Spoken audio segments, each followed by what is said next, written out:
విషయాలు మాత్రమే మీతో విజ్ఞప్తి చేసేది. ఒకటి, ఇప్పుడే మల్లారెడ్డి గారు చాలా విషయాలు చెప్పినారు.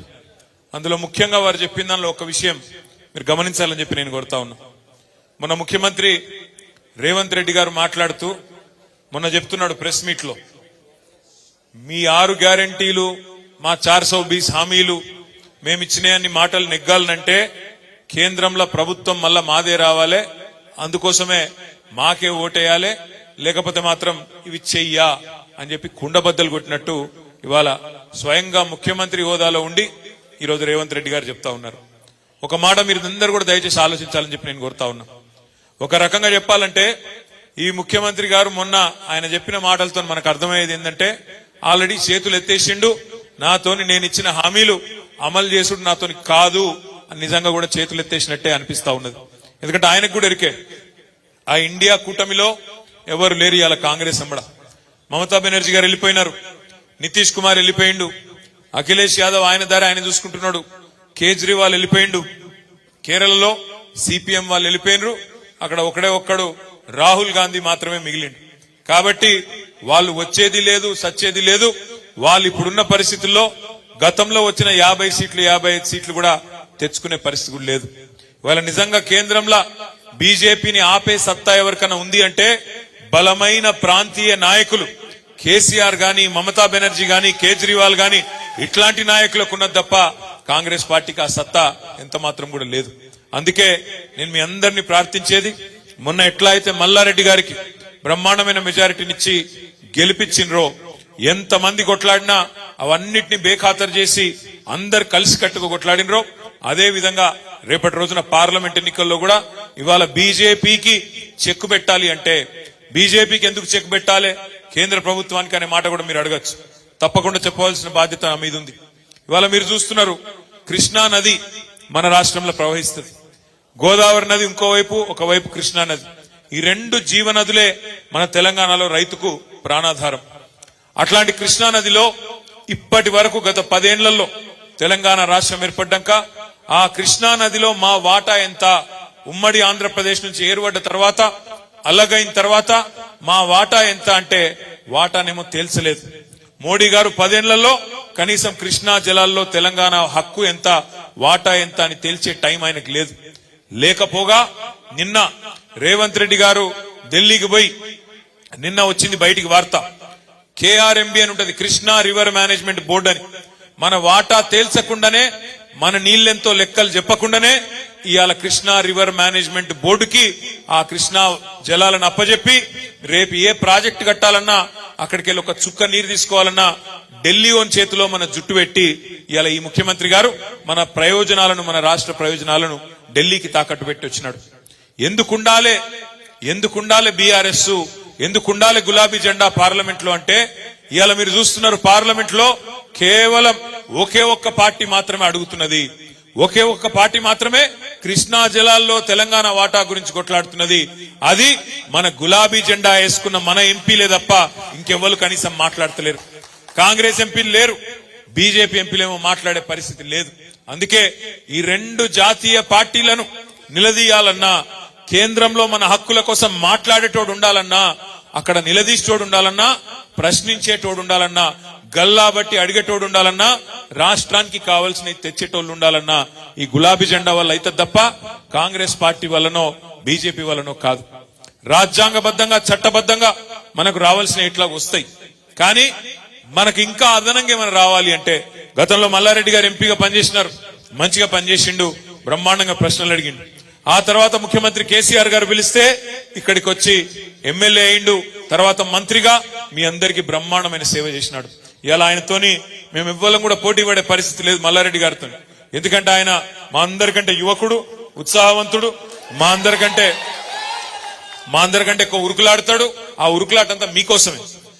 ఎప్పుడు కలిసినా, ఎక్కడ కలిసినా గత 10 ఏళ్లలో మా మేడ్చల్ నియోజకవర్గం, ఆ రోజు పార్లమెంట్ మెంబర్గా ఉన్నప్పుడు గాని, ఎమ్మెల్యేగా ఉన్నప్పుడు గాని, మా మేడ్చల్కి ఇది కావాలి, మా గట్కేసర్కి అది కావాలి, మా జవహర్ నగర్కి ఇది కావాలి, మా బోడుప్పల్కి అది, మా ఫిర్జాది కూడా ఇది, మా పోచారంకు ఎప్పుడు చూసినా 10 మున్సిపాలిటీలు అదే విధంగా 61 గ్రామ పంచాయతీలు వాటికి సంబంధించిన పనులు తప్ప మరి పూర్తి స్థాయిలో ప్రజల కోసమే సిన్సియర్ గా పనిచేసిన మల్లారెడ్డి గారు తప్ప వేరే ఎన్నడూ కూడా పని చేయలేదు. వాళ్ళ సొంత డబ్బులు పెట్టి 125 గుడులు కట్టించిన దాదాపు 60-70 కోట్ల రూపాయలు ఖర్చు పెట్టి సీసీ రోడ్లు వేసినా ఆయన కమిట్మెంట్ కి ఇదంతా కూడా నిదర్శనం అనే మాట కూడా నేను మీకు విజ్ఞప్తి చేస్తా ఉన్నా. రేపటి రోజున కూడా మల్లారెడ్డి గారు గాని, రాజశేఖర రెడ్డి గాని, రాజు గాని, నేను గాని మీ అందరికి ఇచ్చే మాట ఒకటే, ఈ ప్రభుత్వం ఈ 420 హామీలిచ్చి, దొంగ హామీలిచ్చి, చేయలేమని తెలిసి కూడా హామీలిచ్చి ప్రజలను మోసం చేసి వాళ్ళ అధికారంలోకి వచ్చిన తర్వాత మమ్మల్ని పార్లమెంటులో అక్కడ 17 సీట్లు గెలిపిస్తేనే చేయగలుగుతాం, లేకపోతే చేయలేమని చేతులెత్తేసిన రేవంత్ రెడ్డి ప్రభుత్వానికి బుద్ధి చెప్పవలసిన బాధ్యత మన మీద ఉన్నది. ఇదే మాట ఎన్నికలకు ముందు చెప్తే ప్రజలు ఓట్లేస్తుండేనా ఆలోచించమని చెప్పి నేను కోరుతున్నా. ఎన్ని అబద్ధాలు చెప్పిండ్రు, నోటికొచ్చిన మాటలు. బస్సు ఫ్రీ, బంగారం ఫ్రీ, కేసీఆర్ ₹1,00,000 ఇస్తాడు కళ్యాణ లక్ష్మికి, నేను దాని మీదికెళ్లి తులం బంగారం ఇస్తా, మీకు ఇది ఇస్తా అది ఇస్తా అని చెప్పి కేసీఆర్ రూపాయి అంటే నేను ₹2 ఇస్తా అని చెప్పి మోసం చేసి అధికారంలోకి వచ్చింది. ఎన్ని మాయ మాటలు ఒక్కసారి యాద్ చేసుకోండి. ఏమన్నాడు ఆనాడు, డిసెంబర్ 9 నాడు నేను అధికారంలోకి వస్తున్నా, రైతులు ఇప్పటిదాకా రుణం తీసుకున్న లెవెలనుంటే అర్జెంట్ గా ఓన్రి బ్యాంకుకు 2 లక్షల రుణం తెచ్చుకోండి, నేను చెప్తున్నా నేను ఒక సంతకంతో మాఫీ చేస్తా డిసెంబర్ 9 నాడు అన్నాడు. డిసెంబర్ 9 పోయింది, జనవరి 9 పోయింది, ఇంకో వారం అయితే ఫిబ్రవరి 9 వస్తుంది. ఇప్పటి వరకు అతి లేదు గతి లేదు రైతు రుణమాఫీ. ఆడబిడ్డలకు చెప్పిండు, ఏమన్నాడు, మహాలక్ష్మి అనే పథకం తెస్తా, ₹2,500 ఇస్తా నెలకు కోడళ్లకు, అత్తలకేమో 4,000, కోడళ్లకు ₹2,500 ఇస్తా అని చెప్పిండా లేదా?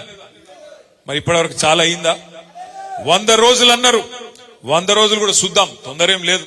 మార్చి 17కు 100 రోజులు నిండుతుంది. రాష్ట్రంలోని 1,57,00,000 మంది ఆడబిడ్డలు ఎదురు చూస్తాండ్రు. 18 ఏళ్లు నిండిన ఆడబిడ్డలు 1,57,00,000 మంది ఓటర్ లిస్ట్ లో నమోదు చేయించుకున్న వాళ్ళు ఉన్నారు. వాళ్ళందరూ ఎదురు చూస్తున్నారు, మా ఖాతాల్లో నెలకు 2,500 వేస్తాడా లేదా మళ్ళేమన్నా కథలు పెట్టి కటింగ్లు పెడతాడా అని చెప్పి ఆడబిడ్డలు కూడా ఎదురు చూస్తా ఉన్నారు. అదే విధంగా ఫ్రీ ₹500 సిలిండర్ అన్నారు. ఇంకా చాలా మాటలు చెప్పిండ్రు, 1-2 కాదు. రైతులకైతే బోనస్, క్వింటల్ కు 500 బోనస్ అన్నారు. రైతు కూలీలకు 12,000 అన్నారు. ఇవాళ ఏం పరిస్థితి వచ్చిందో 50-60 రోజుల్లోనే మీరే చూస్తా ఉన్నారు. ఫ్రీ బస్ అని పెట్టిండ్రు. మరి ఆ ఫ్రీ బస్సులో ఇవాళ పరిస్థితులు ఎట్లున్నాయో వీడియోలు తిరుగుతున్నాయి, సోషల్ మీడియాలో మీరే చూస్తున్నారు. ఆడబిడ్డలు ఒకరినొకరు కొట్టుకుంటున్నారు. ఆ బస్సు డ్రైవర్ ఎక్కే సీట్లకే ఎక్కుతున్నారు, కండక్టర్లు ఎక్కే దానికే ఎక్కుతున్నారు, కిటికీలకే లోపల దుక్కుతున్నారు, ఒకళ్ళ జుట్లు ఒకళ్ళు పట్టుకొని కొట్టే పరిస్థితి వచ్చినది, చెప్పులతో కొట్టుకుంటున్నారు. అంటే బాధ ఏంటంటే, ఒక దిక్కేమో మగోళ్ళు టికెట్లు పెట్టి కొనుక్కున్న మగోళ్ళేమో వాళ్ళు నిలబడతాను, ఇటు ఆడబిడ్డలేమో సీట్లు దొరకక వీలు కొట్లాడతాను. అక్కడ ఆటో వాళ్ళేమో 6.5 లక్షల మంది ఆటో డ్రైవర్లు కడుపు గాలి. ఆఖరికి నిన్న ఒక ఆయన ఆటో కూడా తీసుకుపోయి ముఖ్యమంత్రి గారు, డిప్యూటీ సీఎం గారి ఇంటి దగ్గర తీసుకుపోయి అక్కడ వాళ్ళ ఇంటి ముంగట్నే కాల్ చేసిన పరిస్థితి వచ్చింది. 50-60 రోజుల్లోనే ఇలా ఇంత వ్యతిరేకత ఈ ప్రభుత్వం మీద మూట కట్టుకొని ఈ ప్రభుత్వానికి బుద్ధి చెప్పడానికి ప్రజలు సిద్ధంగా ఉన్నారు. ఒకటి మాత్రం వాస్తవం, వీళ్ళు ఇచ్చిన 420 హామీలు, వాళ్ళు ఇచ్చిన 6 గ్యారంటీలు కాదు. చాలా మంది తమ్ములు తెలియక మాట్లాడుతున్నారు 6 గ్యారంటీలని. 6 గ్యారంటీలేమో 100 రోజులలో అమలు చేస్తామన్నారు. ఒక 420 హామీలు, యూత్ డిక్లరేషన్ అని, ఎస్సీ డిక్లరేషన్ అని, ఎస్టీ డిక్లరేషన్ అని, మైనారిటీ డిక్లరేషన్ అని, రైతు డిక్లరేషన్ అని, మహిళా డిక్లరేషన్ అని చెప్పి విడుదల చేసి 420 420 హామీలు ఇచ్చి ఇవాళ రేవంత్ రెడ్డి అక్కడ గద్దెనెక్కి ముఖ్యమంత్రి అయింది. ముఖ్యమంత్రి అయిన తర్వాత ప్రజలకు పనికొచ్చే పనులు చేయకపోగా పనికిమాలిన మాటలు మాట్లాడుతూ ఉన్నాడు. ఆయన అంటాడు, కేసీఆర్ ను బీఆర్ఎస్ ను 100 మీటర్ల లోపల బొంద పెడతా, పాతి పెడతా అని మాట్లాడుతున్నాడు. ఆయన తిప్పి కొడితే 3 ఫీట్లు లేడు, ఆయన అంటే 100 మీటర్ల లోపల మనల్ని పాతి పెడతాడంట. దయచేసి నేను మీ అందరికి చేసే విజ్ఞప్తి ఒకటే, ఇట్లాంటి వాళ్ళని మస్తుగా చూసినాం ఇదివరకు కూడా.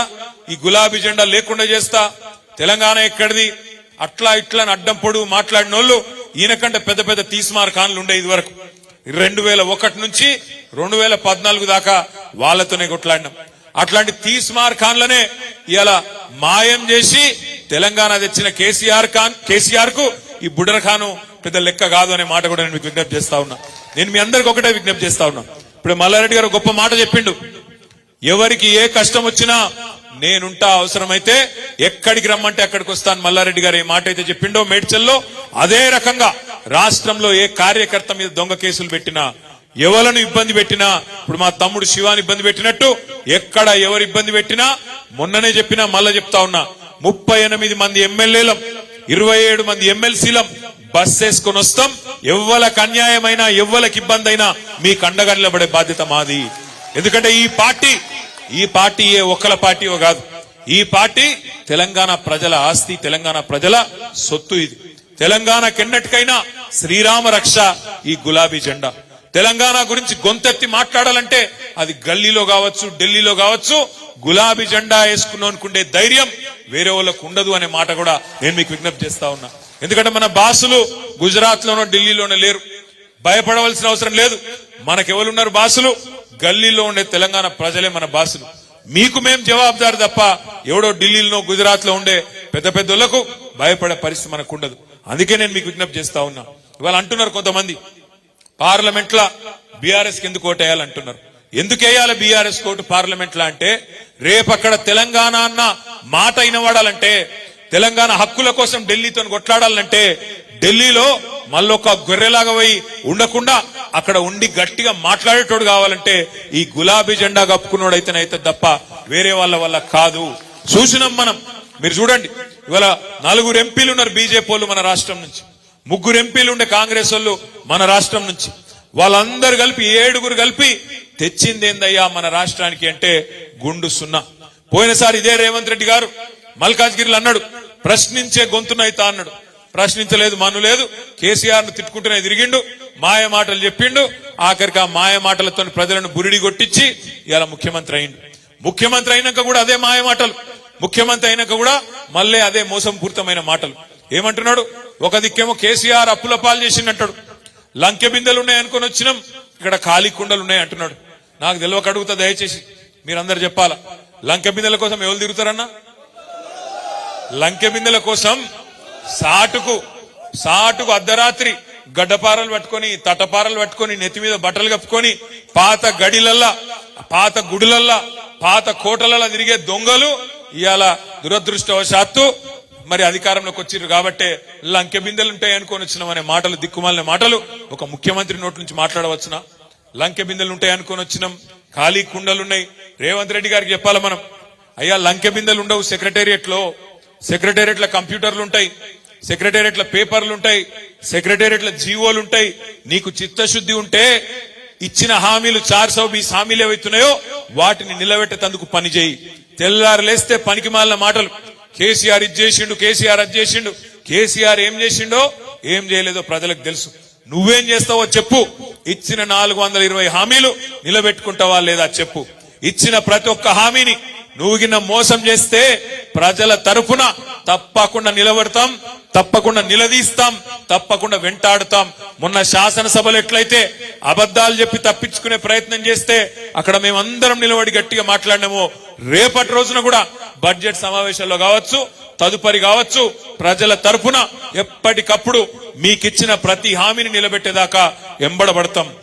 ఈ దివాలాకోరు మాటలు, మాకు ఓటేస్తేనే నిలబడతాం, మాకు ఓటేస్తేనే మన 420 గ్యారంటీలు అమలు చేస్తాం అనే మాట ఏదైతే ఉన్నదో, ఇది ఎలక్షన్ల ముందే చెప్పింటే ఆనాడే ప్రజలు నిన్ను జాడించి తంతుండే. ఇవాళ నువ్వు ఎన్ని మాయ మాటలు చెప్పినా, ఎన్ని దొంగ మాటలు చెప్పినా తప్పకుండా తెలంగాణ ప్రజలకు ఇప్పటికే అర్థమైంది. ఊర్లలో బాధపడుతున్నారు, అయ్యో కేసీఆర్ గారు ముఖ్యమంత్రి లేరు అంటే మాకు అర్థమైతే లేదు, కేసీఆర్ లేడా, అట్లెట్లా జరిగిపోయి. మా చెల్లెలు ఇప్పుడు బాగా చెప్పింది లక్ష్మి,